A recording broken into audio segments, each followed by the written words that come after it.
What if I told you there's a book so mysterious, so bizarre, that for more than 600 years, no one has been able to read a single word? Imagine a book filled with drawings of plants that don't grow on Earth, star charts of constellations we've never seen, strange diagrams of women bathing in green liquid, and page after page of text written in a language that, as far as we know, doesn't exist.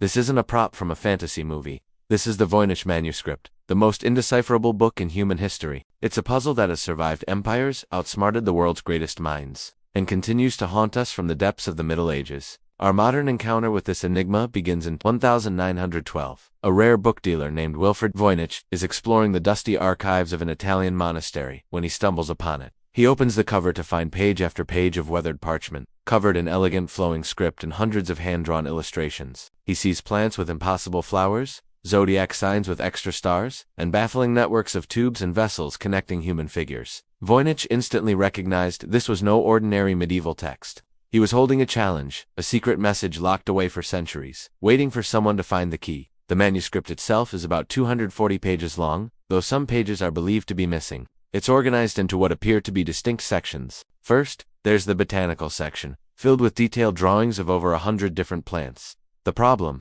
not a single one of these plants has ever been positively identified. They seem alien, a flora from another world or a forgotten one.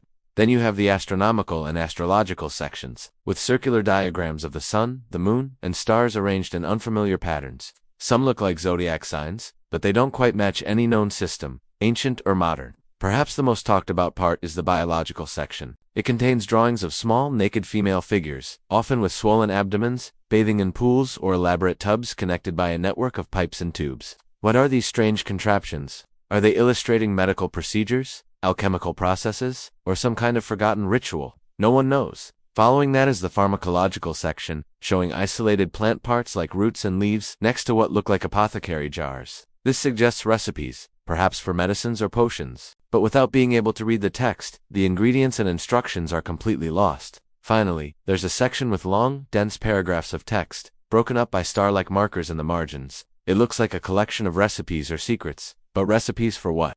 That is the question that has stumped everyone. What makes this manuscript so maddeningly fascinating is that the text isn't just random scribbles. It looks and behaves like a real language. Words are repeated. Certain characters appear more frequently at the beginning or end of words, just like in English or any other language. There are clear patterns, sentence structures, and what seems to be a working grammar. It's a system, a logical, coherent system, but it's a system that has no connection to any known language, dead or alive. It's not Latin, Greek, Arabic, or any obscure European dialect. It's not an anagram or a simple substitution cipher where one symbol equals one letter. The world's greatest codebreakers have tried and failed to crack it. During World War II, the same elite cryptanalysts from the US and Britain, who successfully broke the complex enigma codes used by the Nazis, were given a shot at the Voynich Manuscript. These were the pioneers of modern code-breaking, the sharpest minds of their generation. And after all their efforts, they came up with nothing. They were completely stumped. In the modern era, we've thrown the power of artificial intelligence and machine learning at it. Supercomputers have analyzed the text for statistical patterns, searching for any hidden structure or link to known languages, and the result? Still nothing. The manuscript's code remains unbroken. Its silence is deafening. So what on earth is this book? The theories are as wild and varied as the illustrations inside it. The most straightforward theory is that it's a medical or herbal encyclopedia, written in a secret code to protect valuable knowledge from competitors or the church. In the Middle Ages, science, medicine, and magic were often intertwined, and knowledge was power. Writing it in a cipher would have been a smart way to protect it. Another theory is that it's the last surviving document of a lost language, the only remnant of a forgotten civilization or a secret society. Imagine a culture so isolated that its entire linguistic footprint is contained in this one book. Of course, there's the more cynical theory, that it's all just an incredibly elaborate hoax. Perhaps a clever con artist in the 15th century created it to sell to a wealthy, gullible collector, filling it with gibberish and fantastical drawings. If it is a hoax, it's the most brilliant one in history, as it has fooled experts for centuries. The effort required to create a fake language with such consistent grammatical rules would have been monumental. Some theories go even further.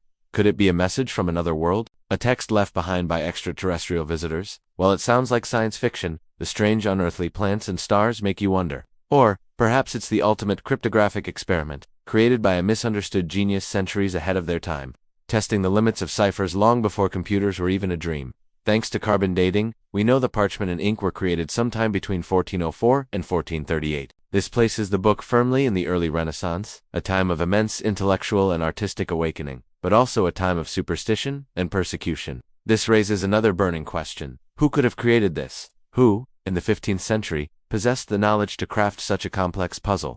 Was it a reclusive monk, documenting a private vision of the world? Was it a brilliant woman, a healer or naturalist, forced to hide her scientific work from the patriarchal society and the ever-watchful eye of the Inquisition? Or was it someone with access to knowledge we thought was impossible for that era? We don't have a name, a country, or even a motive. The author is as much a ghost as the language they wrote in. The quest to decipher the manuscript has never stopped. In recent years, different researchers have claimed partial breakthroughs. One team of linguists suggested it was a lost Proto-Manx language. Another group, using AI, proposed it was Hebrew, written in a strange code. A botanist claimed to have identified some of the plants as native to Central America, which would rewrite the history of Columbus. A historian argued it was a book of women's health advice created in a convent. But every time a new theory emerges, it's quickly challenged and debated by other experts. To this day, not a single proposed translation has been universally accepted by the academic community. The book keeps its secrets. Maybe the point of the Voynich Manuscript isn't the solution, but the mystery itself. Maybe it contains profound ancient secrets about medicine and the universe. Or maybe it's a beautiful, meaningless piece of art. Or, just maybe, it's waiting.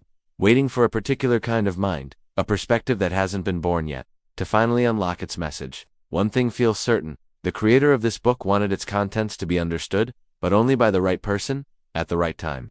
The intricate language wasn't meant to be gibberish. It was meant to be a lock. We just haven't found the key. This book is a humbling reminder that for all our technology and knowledge, there are still corners of our own history that are completely dark to us. If you think this incredible mystery deserves to be shared, please give this video a like and subscribe for more stories that defy explanation. Let me know in the comments. Do you think the Voynich Manuscript is a genuine, coded text, or is it one of history's greatest and most beautiful hoaxes? Sometimes, mysteries don't exist to be solved. They exist to remind us that the search for answers is what makes us human. Thanks for watching.